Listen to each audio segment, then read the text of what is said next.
하나님 우리 아버지와 주 예수 그리스도께서 은총과 평화를 여러분에게 내려주시기를 빕니다. 한국 사회 안에서 개신교가 바닥을 치고 있는 것이 어제 오늘 일이 아니지만 현재 참으로 씁쓸한 시기를 맞고 있습니다. 2025년 대한민국은 여러모로 새로운 국면을 맞이했는데요. 현직 대통령이 친위 쿠데타를 일으켜 파면을 당하면서 새로운 대통령이 선출되는 과정을 거쳤고, 내란을 일으킨 전직 대통령의 진위를 다투는 과정에서 대한민국의 권력, 그 기득권의 어두운 실체들이 드러나고 있습니다. 특히 전직 대통령은 영부인과 함께 종교계에 깊숙이 연루되었는데 사입이나 이단은 물론 개신교까지 포함되었습니다. 마치 종교계의 대통합처럼 말입니다. 심각한 문제는 이 개신교에서 거물급으로 칭송받는 목사가 사이비 교주나 이단들과 큰 차이가 없다는 겁니다. 대한민국의 역사를 왜곡하고 부정하면서 독재는 미화하고 쿠데타를 옹호하며 권력의 빌부터 그들에게 로비하고 또 이런 거짓된 권력 남용에 대한 이의 제기는 종북 잡바로 치부해버리는 것이 그들의 공통점입니다. 예수 그리스도를 부정하는 사이비 이단들과 치열한 진리 논쟁을 벌여도 시원찮을 판인데도 정치적 논리 진영의 입장을 같이 한다는 것이 참으로 읊은 현실입니다. 원인은 간단합니다. 돈과 권력 때문입니다. 예수께서는 돈과 권력에 저항하시다가 십자가에서 처형당하셨는데, 개신교는 돈과 권력을 쫓다 지옥 자체를 경험하고 있습니다. 얼마나 더 망가져야 예수 그리스도를 진심으로 믿게 될까요? 소돔과 고모라는 의인 10명이 없어 처벌을 받습니다. 하나님이 심판하시기 위해 감찰하시는 인간 공동체의 본보기가 되었는데요. 이에 대한 아브라함의 질문이 우리 내리에 큰 인상을 남깁니다.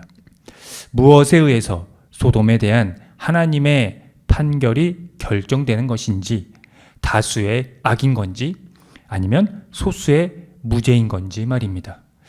이 시대적 상황이라면 한국 교회는 이미 처벌을 받아야 합니다.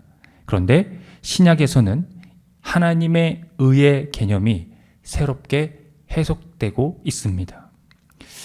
예수님의 제자 가운데 한 사람이 기도를 가르쳐 달라고 요청을 하자 예수께서 입을 열어 그들에게 알려주신 그 기도의 내용은 다음과 같습니다. 너희는 기도할 때에 이렇게 하라. 아버지여, 이름이 거룩히 여김을 받으시오며 나라가 임하시오며 우리에게 날마다 일용할 양식을 주시옵고 우리가 우리에게 죄 지은 모든 사람을 용서하오니 우리 죄도 사하여 주시옵고 우리를 시험에 들게 하지 마시옵소서 하라. 방금 읽어드린 이 기도의 내용은 여러분이 잘 알고 있는 주기도입니다.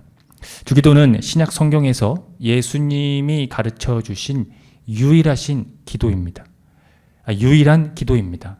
더 이상 더하거나 뺄 것도 없이 완벽한 기도의 모형이지요. 그러나 그리스도인들이 이 기도에 대해 무지하다는 겁니다. 기도를 알라딘 요술 램프처럼 그저 소원이나 비는 행위로, 그런 소원이나 성취하는 행위로 전락을 시켰습니다.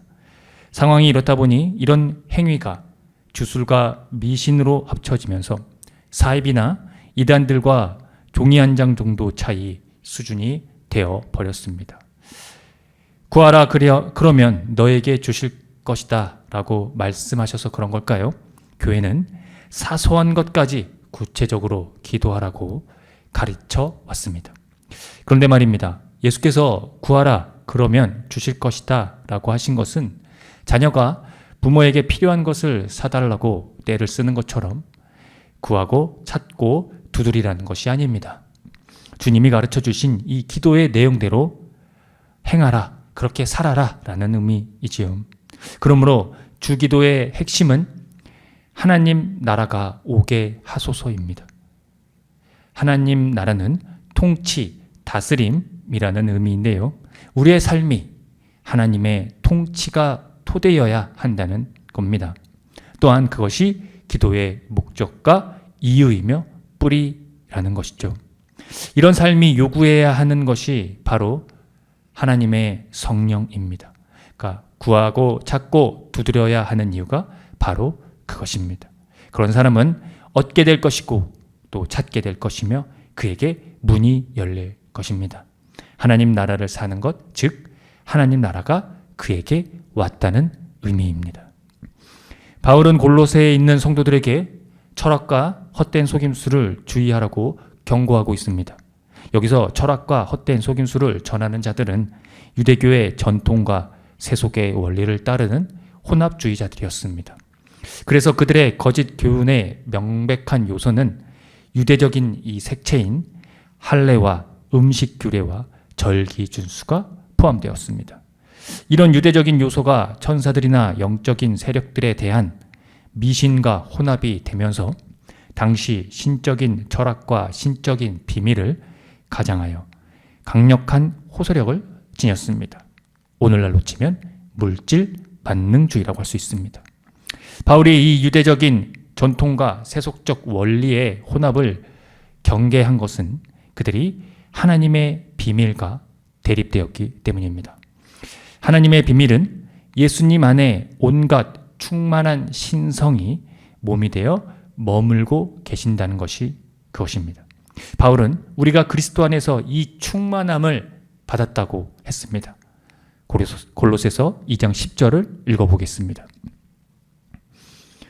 너희도 그 안에서 충만하여졌으니 그는 모든 통치자와 건세의 머리시라. 예수께서 모든 통치와 건세의 머리가 되신다는 것입니다. 그러니까 그가 곧 하나님의 실체라는 의미입니다. 이 통치 안에서만 가능한 사건에 대해 바울은 해명을 하고 있는데요. 예수 그리스도 안에서 손으로 행하지 않은 할례, 곧 육신의 몸을 벗어버리는 그리스도의 할례가 그것입니다. 이 그리스도의 할례가 함축하고 있는 의미가 오늘의 그리스도인들에게 매우 중요합니다.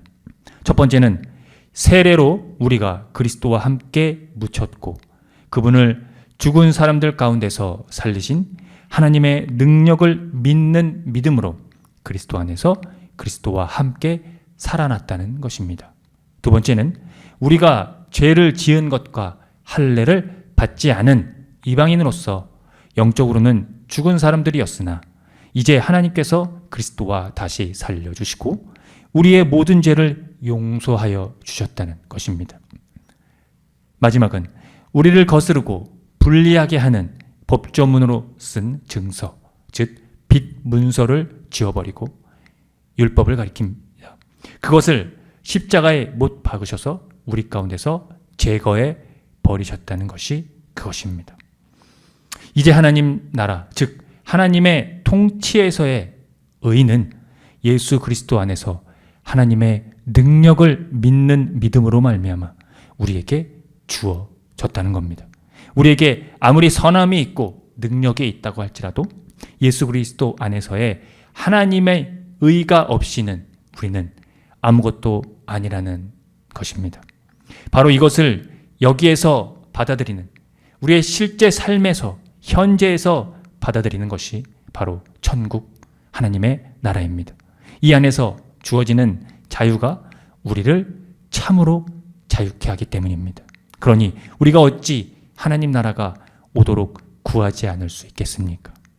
현실에서 이 하나님의 나라의 의를 기쁨으로 누리지 못하면서 어떻게 영원한 하나님의 나라, 천국을 기대할 수 있겠습니까? 기억하십시오. 예수 그리스도 안에서 누리는 하나님 나라의 의를 경험하지 못한다면 여전히 소돔과 고모라에서 의인 10명이 없어 처벌을 받은 그 심판을 계속해서 받게 될 것입니다. 여러분이 또 이 땅의 교회가 그 심판에서 벗어나야 하지 않겠습니까?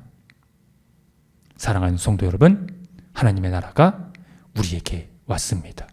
아멘. 함께 기도합니다.